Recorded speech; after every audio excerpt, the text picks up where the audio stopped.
May problema ba ang buhay mo? Huwag kang mag-alala. May advice ako. Pakinggan mo. No.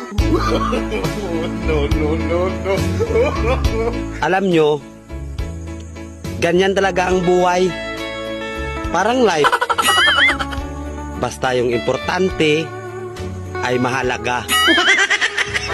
At kung saan ka masaya, dun ka happy. Basta huwag kang maniwala sa swerte. Kasi malas yun. Minsan ay sometimes. Kaya matuto tayong tumanggap ng acceptance. Halimbawa, for example, ang baby ay sanggol. So kung di mo intindihin, you don't understand.